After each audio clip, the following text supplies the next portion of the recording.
Hello, sports fans, and welcome. Welcome to episode 218 of the Guru Talkin Sports podcast. I am your host, the Guru of Sports. Now,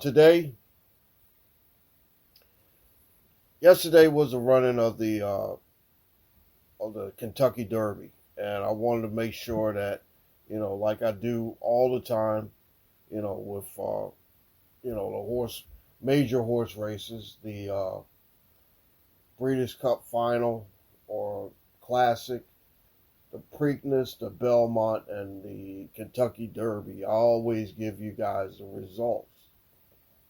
I know horse racing is, not for a lot of people, but I love horse racing because it's a sport that I've always enjoyed.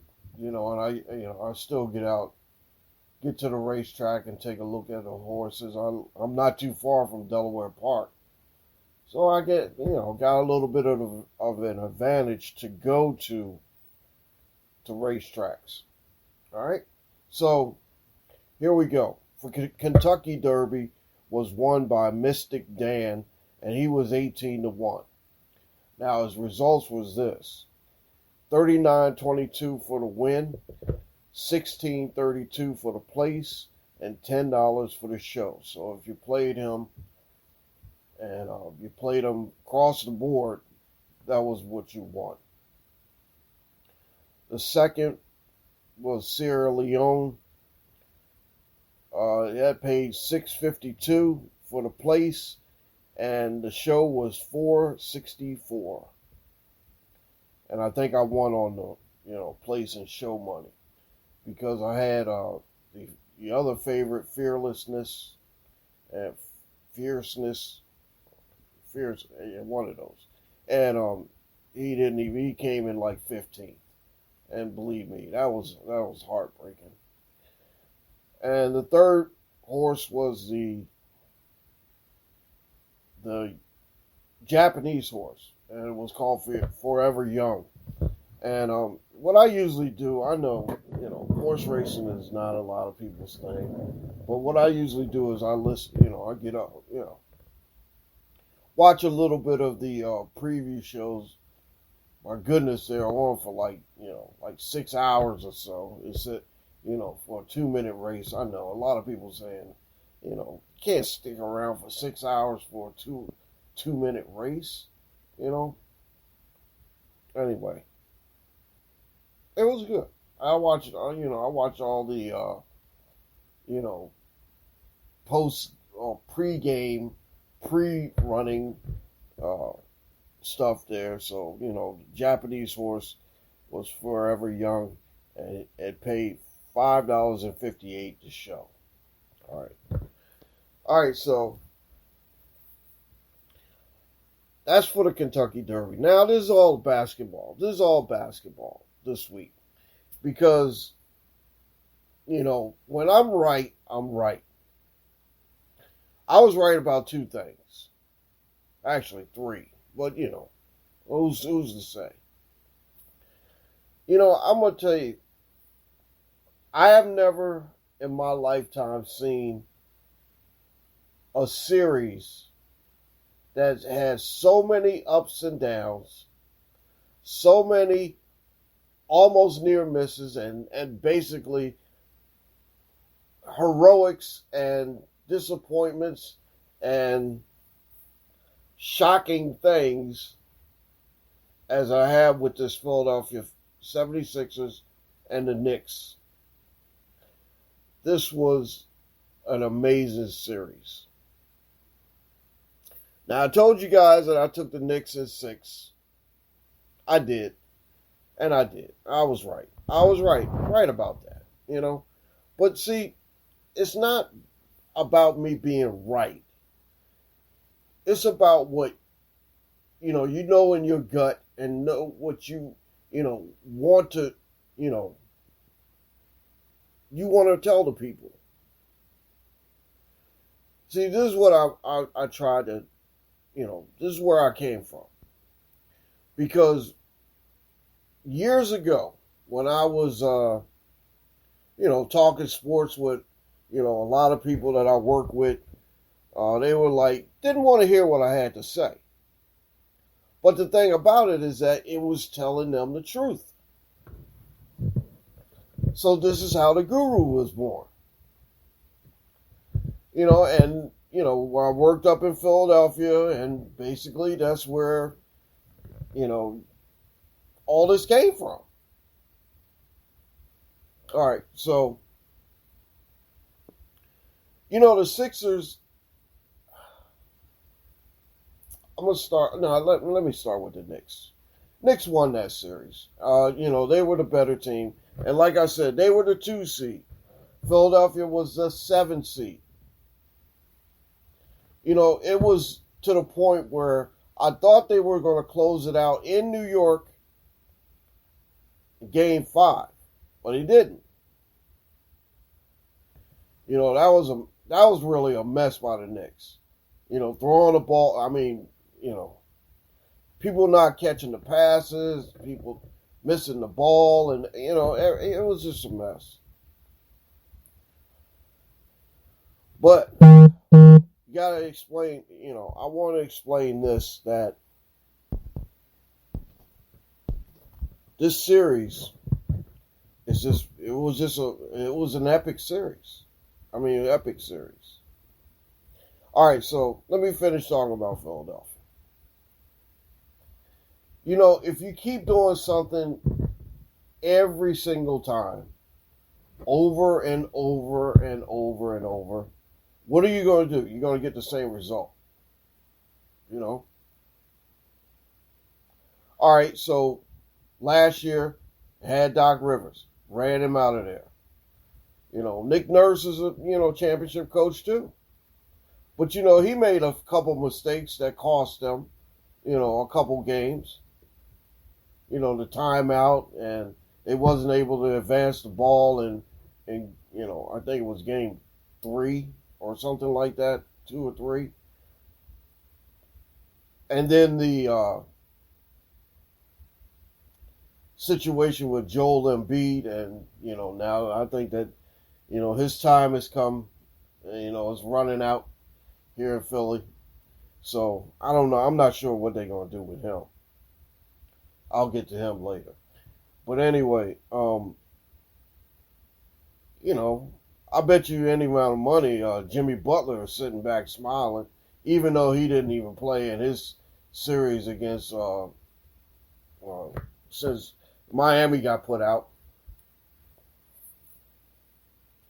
But you look at it this way. The process was a failure. You could have, drafted, you could have drafted Jason Tatum instead of Markelle Fultz. Got Ben Simmons and had that situation, and then they ended up giving him away to my team, the Nets. And I explain this too. I like the Lakers and I like the Nets. I like the Lakers because, they've always been my team. And the Nets are basically still playing like they're in the ABA. That's why I say I got 2 teams, because one team is basically an ABA team, still playing, trying to play in the NBA. I don't know what that organization is going to do. But anyway. It's, the process was the biggest joke I've ever seen in my life.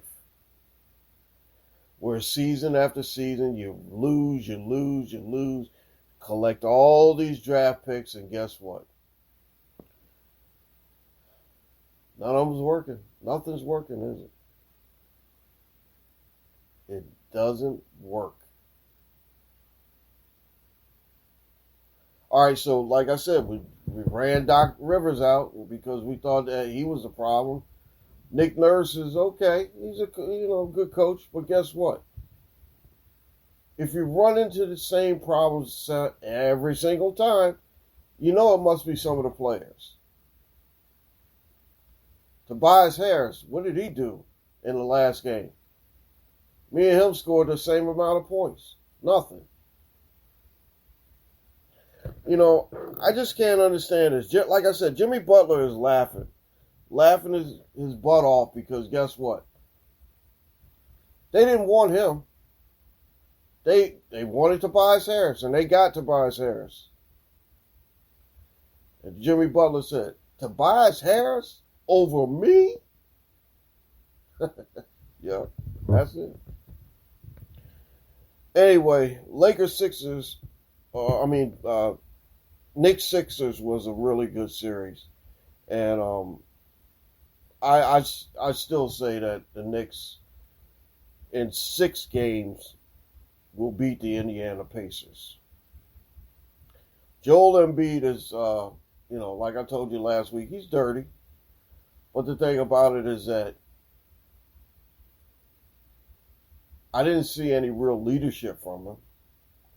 I've seen a lot from Maxey because, Maxey is now the spark plug and basically the best player. I mean, yeah, he dropped 39 in the last game.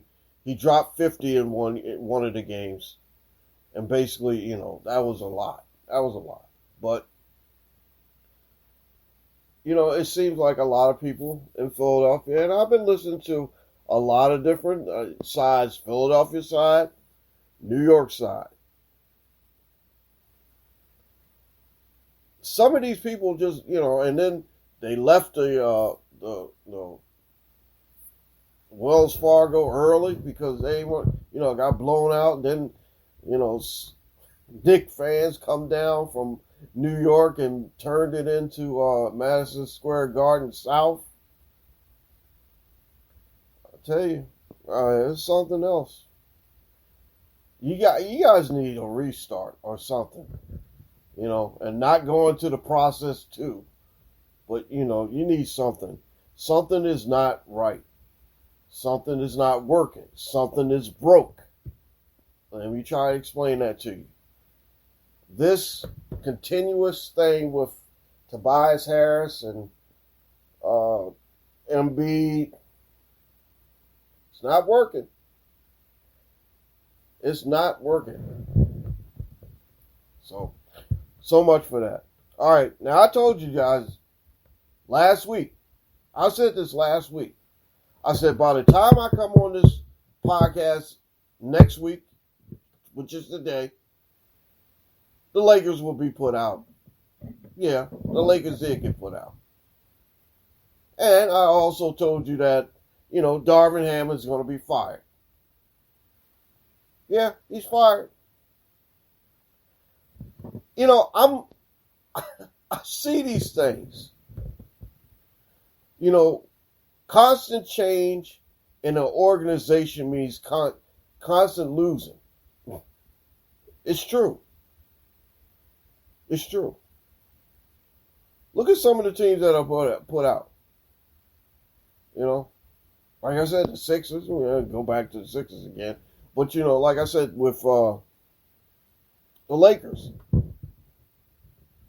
who the hell wants that job anymore?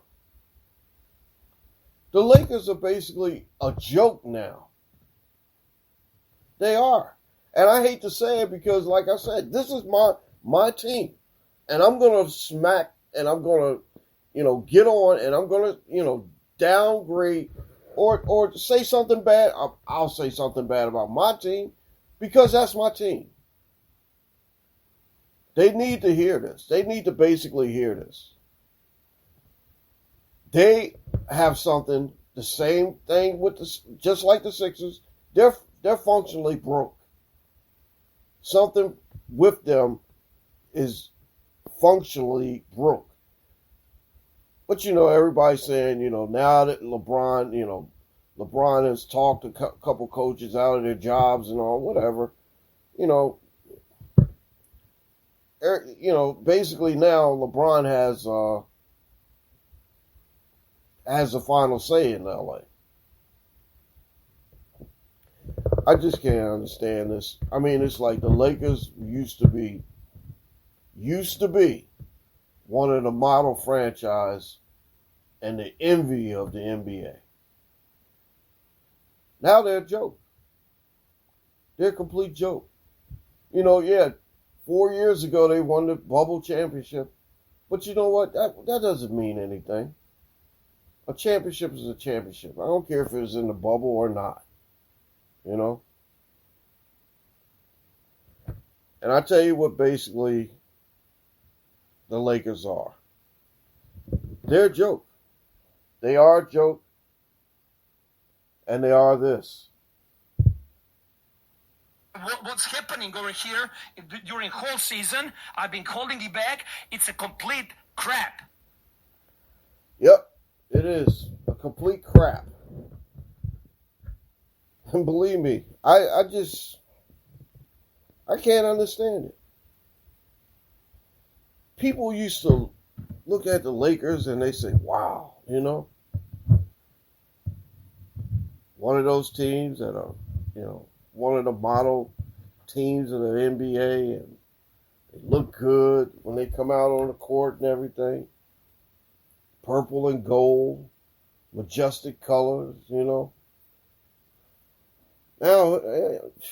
nobody wants to coach there. Who they going to get now for a coach? Mike Budenholzer? And, he had a championship. They ran him out of Milwaukee. Giannis probably ran out that other cat that had him 30 and 11, in their first 41 games last year. And then, they end up with, good old Doc Rivers. Kenny Atkinson, I don't know. Kenny Atkinson might not. He was a good coach. He basically had, the Nets, rebuilding, and they dumped him for Steve Nash. Who you going to hire? Steve Nash? J.J. Redick? It's a complete joke. It's a complete crap, believe me. Thank you, Darko, for that. And like I said, Darvin Ham, I didn't really think that was a good choice, but I tried to learn to live with it because that's my team. The Lakers are my team, and I have to basically try to see if this fits, see if this works, and right after they got put out, I told you, he's fired. They're done. They are done. Believe me, they're done. All right, so, I talked a lot about the Lakers, the Sixers, the Knicks. Looking at these other series, some of them know where they're going to go now. Minnesota is actually it's kind of surprising to me. But you know what? I think that they're pretty good. They won last night. They beat Denver in Denver the first game. Snatched the home court right out of their hands. Tell you one thing, these guys now, Denver, Minnesota, OKC, the young teams are making it into the playoffs now. The young teams are making a difference now.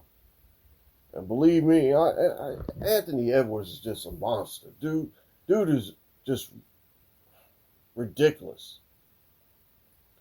Set a franchise record last night, 43 points. And, they beat Denver in Denver.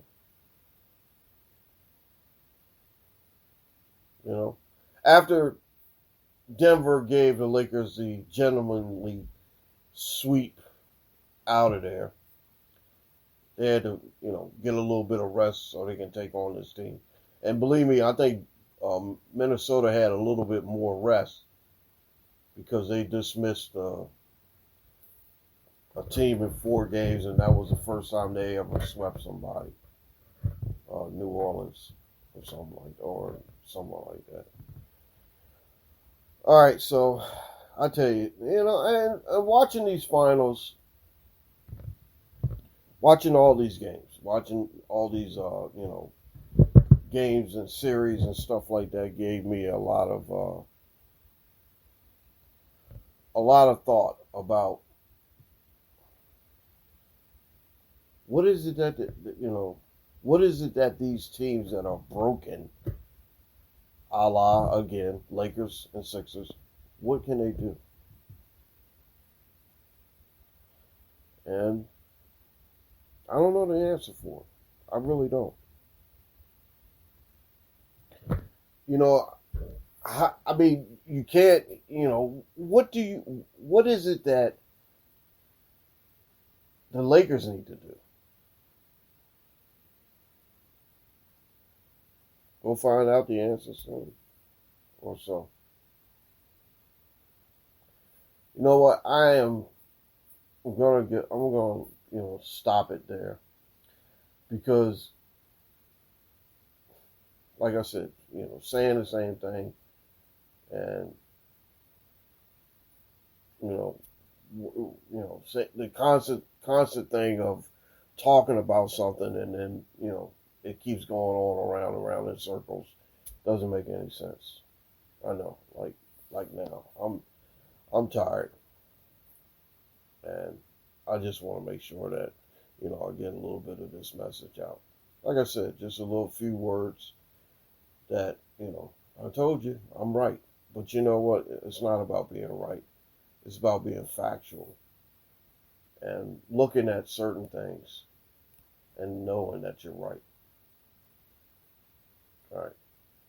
All right, so we're going to end this right now. You guys take care of yourselves. Check out episode 219 coming next week. And next week is Mother's Day. And I'd like to say a happy Mother's Day to all out there. Take care of yourselves. You guys be safe. The Guru will see you next week. Later.